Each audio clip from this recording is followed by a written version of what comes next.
Hi කොහොමද? Welcome back to my YouTube channel Hiro Sandu Vlogs. ඉතින් ඔයාලට කොහොමද?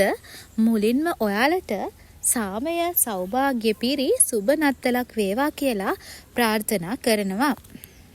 ඉතින් අපි නත්තල් දවසේ ගියා ගාලුපුරයට. ගාලුපුරේ සිරි බලන්න තමයි ගියේ. ඉතින් අපි මොනවද කරේ? මේ හැමදේම ඔයාලත් එක්ක ෂෙයා කරගන්න හිතුණා. ඒ වගේම කියනවා නම් ජීවිතේ පළවෙනියට ලැබපු අත්දැකීම් මේ වීඩියෝ එකේ තියෙනවා. ඉතින් ඔයාලත් ඒවා දැක බලා ගන්න කියලා කියනවා. ඇත්තටම අපි බලමු මොනවාද ජීවිතේ පළමුවටම ලබා ගන්නපු අත්දැකීම් කියලා. ඉතින් වීඩියෝ එකත් එක්ක රැඳිලා ඉන්න බලමු අපි මොනවාද මේ ජීවිතේ පළවෙනියට ගත්ත ඒ අත්දැකීම් කියලා. එහෙනම් වීඩියෝ එක අවසන් වෙනකන් බලන්න කියලා හරි ආදරෙන් ඉල්ලා සිටිනවා. ඉතින් එහෙනම් අපි vlog එක start කරමු. හෝ තාම ස්ටාර්ට් කරේ නැහැ. තව චුට්ටක් ඔහොම බලන්න. ඔතනින් නෙමෙයි vlog එක ස්ටාර්ට් කරන්නේ. තව චුට්ටක් ඔහොම ඉන්න.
වෙල්කම් ටු යාළුවනේ. එහෙනම් අපි ඔන්න ඔතනින් තමයි අපේ ගමන ස්ටාර්ට් කරේ සදර්න් එක්ස්ප්‍රස් වේ එකෙන්. ඉතින් අපි කපුදුවෙන් එක්සිට් කරලා අපි මේ ගාල්ල යන ගමන්. මේ ඉතින් අපිට හම්බුණු ඒ බීච් එක මුලින්ම හම්බුනේ ඕක. ඔතන හරි අපූර්ව වැඩක් වුණානේ. අපි දකුණේ අය තමයි. ඒ වුණාට අපි ඉන්න පරිසරයේ මේ වගේ මාදැල් අදින සිදුවීම් එතකොට ඒ වගේ දේවල් ඇත්තටම දකින්න නැහැ. මේක ජීවිතේ පළවෙනියටම අපි ලබපු අත්දැකීමක් කිව්වොත් හරියටම හරි. ඉතින් මේ කරන්නේ මේ දීවර සහෝදරයෝ මේ මාදලක් අදින ගමන් ඉන්නේ. එයාලා මේ මාළු අල්ලනවා. ඉතින් එයාලා හරිම මහන්සියෙන් තමයි ඉතින් ඔය දේ කරන්නේ. ඔය ඉතින් අපි යන්නට පැය භාගයට විතර කලින් ඉඳන් එයාලා ඔය දැල අදින ගමන් හිටියේ. ඉතින් අනේ අපිට දුක හිතුණා. එයාලා කන කට්ට දැකලා. අපිට ඉතින් පුළුවන් විදියට චූටි උදව්වක් කරලා ඒක බැලුවා කොහොමද ඒ අත්දැකීම කියලා. ඇත්තටම ඒක හරිම අමාරුයි. ඒ කියන්නේ ඉතින් අර කඹාදිනවා වගේනේ. නමුත් ඉතින් අපිට හිතුණා ඒ එක්ස්පීරියන්ස් එකත් අපි ගන්න ඕනි කියලා. මොකද අපි ඒ ජීවිතේ ගන්න එක්ස්පීරියන්ස් තමයි අපිට දවසක ඒවා අපිට ඉතින් අපිටම අපේ ජීවිතයට වැදගත් වෙයි කියලා හිතෙනවා. ඉතින් දැන් ඔය දැල අදලා ගොඩක් ආසන්නයි. ඔන්න දැන් නම් ළඟටම ඇවිල්ලා තියෙන්නේ දැල. ඉස්සරහට බලන්න මොකද වෙන්නේ කියලා. මං හිතනවා මේක බලන දකුණු පළාතේ යාළුවන්ට නම් ලොකු දෙයක් නෙවෙයි වෙන්නේ නැති කියලා. හැබැයි වෙන පළාත්වල ඔය බීච් නැති පැතිවල යාළුවොත් මේව බලනවනේ. ඉතින් එයාලට මේක හොඳ අත්දැකීමක් වෙයි. හොඳ. ඉතින් ඒ නිසා තමයි මට මේක ෂෙයා කරගන්න හිතුනේ. මොකද මම දකුණු පළාතේ ඉඳලත් මම ඇත්තටම මේ දේ දැකලා නැහැ ඇස් දෙකෙන්ම. ඒ නිසා තමයි අපිට මේ සිදුවීම බලන්න හිතුනේ. ඉතින් ඔන්න දැන් ගොඩක්ම ළඟයි. දැන් ඔය දැල ගොඩක්ම වෙරළට ඇදලා තියෙන්නේ. ඉතින් ඔන්න බලන්න ඉස්සරහට කොහොමද කියලා. අපිට සුපර් මාකට් එකෙන් ගමේ පොලෙන් එතකොට ලෑල්ලෙන් හරිම ලේසි මාළු අරගන්න. හැබැයි මෙතනදී මෙයාලා වෙන මහන්සිය දැක්කම ඇත්තටම පව් කියලා හිතෙනවා. ඉතින් ඔන්න බලන්නකෝ මොකද වෙන්නේ කියලා.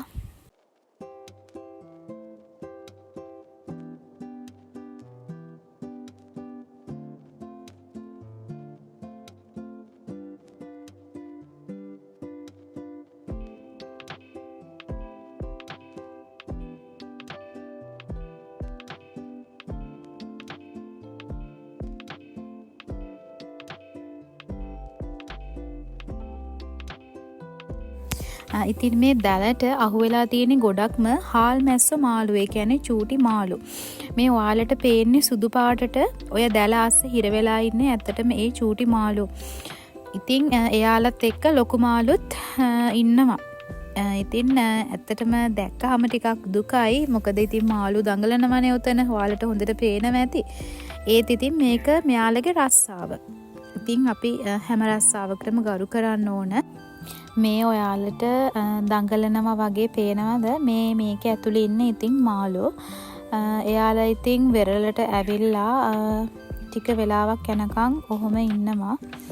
එහෙම ඉඳලා තමයි ඔතෙන්දිම තමයි මෙයාලා විකිණීම කරන්නේ. ඒ වගේම මෙතනදී ඒ හාල් මැස්සෝ වෙනම, ඒ වගේම ලොකු මාළු වෙනම වෙන් කරනවා. වෙන් කරලා එතෙන්දිම තමයි එයාලා විකිණීම කරන්නේ. ඇත්තටම මේක කලින් දැකලා තිබුණේ නැහැ මෙහෙම දෙයක්. මේකත් ජීවිතේ පළවෙනියටම ලැබපු අත්දැකීමක්. සහ තවත් ඉස්සරහට ඔයාලට බලන්න පුළුවන්. ඇත්තටම ඒක නම් හරිම සුන්දර අත්දැකීමක්. ඇත්තටම ඒකත් ජීවිතේ පළවෙනිවටම තමයි විඳගත්තේ. මම හිතනවා මේක බලන සමහර යාළුවන්ටත් එහෙම වෙන්න ඇති කියලා. ඉතින් අපි බලමු මොකද්ද ඒ කියලා. ඉතින් ඔය කරන්නේ ඒ අර මාළු වෙන් කිරීම කරලා කුඩා මාළු සහ විශාල මාළු වෙන්වෙන්ව කරගෙන ඊට පස්සේ ඒව විකිණීම තමයි කරන්නේ. ඊට පස්සේ ඉතින් මෙතන කොක්කු වගේම ලිහිණියොත් එනවා මේ චූටි මාළු වැටිච්ච ඒ මරුණු මාළු කන්න. ඉතින් අපි ඒක බලලා අන්න ඊට පස්සේ අපි යන්නේ හරි මාසම තැනකට ඔය ගාල්ලේ කොටුවේ යන ගම. ඔය බලන්නකො ලයිට් හවුස් එක. ඉතින් ඔයාලා දැකලා තියෙනවද? ගාල්ලේ යන ගොඩක් යාළුවෝ අනිවාර්යෙන්ම මෙහෙ යනවා. ගාල්ලේ කොටුව, ඒ වගේම ලයිට් හවුස් එක. මෙන්න මේ දේවල් බලලා තමයි ගාල්ලේ ඉතින් යනවා. නම් මේවා ඇත්තටම ප්‍රමුඛ දේවල්නේ. ඔය අපි කොටුව හරහා යනවා. ඉතින් ඔය ලයිට් දාලා තියෙන ඉතින් අත්තරට සරසලා අපි ගියපු වෙලාවේ ලයිට් දාලා තිබුණේ නැහැ. ඉතින් හවස නිසා. ඔය ඉතින් ඔහොම යනවා.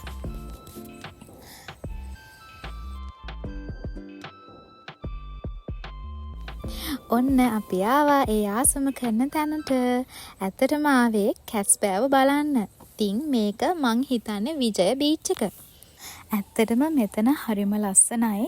අනේ කැස්බෑ යාළුවෝ පිරීලා ඉන්නවා. ඉතින් මේකට වැඩිපුරම එන්නේ ෆොරිනර්ස්ලා. එයාලා හරි ආසයිනේ ඒ සතුන්ට. ඉතින් ඔන්න බලන්නකෝ එයාලගේ සයිස් එක. ඔන්න කැස්බෑ යාළුවෙක් ඔය කෑම දෙන ගමන් තමයි ඉන්නේ ෆොරින කෙනෙක්. ඉතින් මෙයාලා අනේ මන්දා බයත් නැහැ. අපි ළඟට එනවා. හැබැයි මෙයාලා අපේ ඇඟට ආවම මේ කටුව ටිකක් රිදෙනවා අපේ ඇඟේ ගෑවුනොත්. ඒ හේතුව නිසා ටිකක් ළඟට ආවම සමහරු දුවනවා. ඉතින් බලන්න ඒ අපි ගතපු ඒ ලස්සන ඒ හරි සුන්දර අත්දැකීම් ටික ඔයාලත් බලලා එන්ජොයි කරන්නකෝ. ඉතින් අපි ගියාම කැස්බෑයෝ අපිට හම්බුණා 6 දිනක් විතර. ඉතින් මේ 6 දෙනාම ඇත්තටම එයාලා මිනිස්සුන්ට බය නැහැ. වෙරළ ආසන්නයේම තමයි ඒගොල්ලෝ ඉන්නේ. ඉතින් අපිට එයාලව පහු කරලා ගිහිල්ලා නාන්නත් පුළුවන්. ඉතින් නාන ගමන් අපිට මෙයාලගේ මෙයාලත් එක්ක ඇත්තටම සෙල්ලම් කරනවා වගේ තමයි. ඒ කියන්නේ අපි නාන තැනට මෙයාලා ආවම මොකද හැමෝම දුවනවානේ. එතකොට ඇත්තටම ඒක මාරම ගේම් එකක්. ඉතින් ඇත්තටම හරිම ජොලි. මේකත් ඉතින් ඇත්තටම ෆස්ට් එක්ස්පීරියන්ස් එක. මොකද බීච් වල නාලා තිබුණට කැස්බෑවොත් එක්ක නාලා තිබුණේ නැහැනේ. ඉතින් එයාලත් එක්ක මේ නාපු පළමු වතාව ඉතින් හරිම සුන්දරයි. මේ බලන්නකෝ ඉතින් අපිට මෙයාලව අල්ලන්නත් පුළුවන්. හැබැයි එයාලා බය නැහැ. එයාලා ඉතින් අල්ලනකම් පාඩුවේ ඉන්නවා. මොකද මෙයාලට කෑම දීලා පුරුදු වෙලා අර ශාක වර්ග, පාසි වර්ග මේ වගේ දේවල්නේ මෙයාලට කන්න දෙන්නේ. ඉතින් ඒ හේතුව නිසා මෙයාලා ඉතින් ඔය බලන්නකෝ අපේ ළඟට එනවා එයාලා. ඉතින් ළඟට ආවම ඔය චූටි බබාලා එහෙම බය වෙලා දුවනවා. ඒ දුවන්නේ අර එයාගේ කට්ට ගෑවුනහම ටිකක් රිදෙනවා ඇඟට. ඒ හේතුව නිසා තමයි එහෙම කරන්නේ. ඇත්තටම හරිම සුන්දරයි ඒක. මොකද ඉතින් අපි බීච් එකට බහින්නේ නාන්න විතරනේ. නමුත් මේ වගේ මෙයාලත් එක්ක සෙල්ලම් කර කර නානවා කියලා කියන්නේ ඒක ඇත්තටම වෙනම එක්ස්පීරියන්ස් එකක් නේ. එහෙනම් ඉතින් ඔයාලා වීඩියෝ එක බලන්නකෝ ඉස්සරහට. හරිම විනෝදකාමී වෙයි.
ඉතින් කොහොමද එක්ස්පීරියන්ස් එක? මරු නේද? ඇත්තටම කිව්වොත් එක කැස්බෑවෙක් නෙමෙයි, කැස්බෑවෝ 3-4 දෙනෙක් ඇවිල්ලා අපිව වට කරාම තමයි අපිට යන්නේ එනමක් නැති වෙන්නේ. ඇත්තටම එතකොට තමයි අපි අමාරුවේ වැටෙන්නේ. ඊට පස්සේ ඉතින් වෙන තැනකට දුවලා යන්න ඕනේ. එහෙම තමයි මෙතන ඉන්න බහුතරයක් අය කරන්නේ. ඉතින් ඊට පස්සේ අපි ගියේ කොහෙටද කියලා බලන්නකෝ.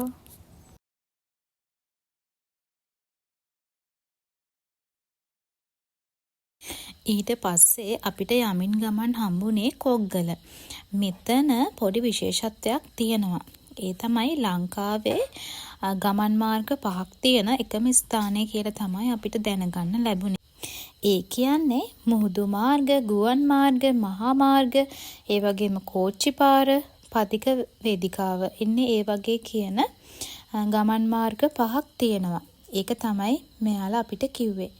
ඉතින් ඊට පස්සේ අපි ෆ්ලයිට් එකට ගියා. ඔය ෆ්ලයිට් එක ඇතුලේ ඊට පස්සේ ඉතින් අපි අපේ දවසේ ගමන ඉවර කරලා ආයේ ගෙදර එමින් ගමන් නත්තලේ අසිරිය විඳින ගමන් ඒ සුන්දරත්වය බලලා ඒ නත්තල් ගස් ඒ වගේම මේ විවිධ සැරසිලි මේ වගේ දේවල් වල ලස්සන හැඩ බලන ගමන් නැවත ඉතින් ගෙදර බලා එන දර්ශනය තමයි ඔය. ඉතින් හිතනවා ඔයාලත් ඒවා දැක බලා ගන්න ඇති කියලා. ඉතින් ඔයාලගෙන් පුංචි ඉල්ලීමක් තියෙනවා ඉල්ලන්න. ඔයාලා මෙච්චර කල් වීඩියෝස් බැලුවේ channel එක subscribe නොකර නම් ඉතින් ඔයාලා අද ඉඳන් channel එක subscribe කරලා බලන්න. ඊට පස්සේ ලස්සන වීඩියෝස් ඔයාලට බලන්න පුළුවන්. ඒ වගේම වීඩියෝ එක හොඳයි නම් like කරන්න, comment කරන්න, ඒ වගේම යාළුවෝ අතර share කරගන්නත් අමතක කරන්න එපා. එහෙනම් තවත් ලස්සන වීඩියෝ එකක් කරන් එනකම් ඔයාලා පරිස්සමින් සතුටින් ඉන්න.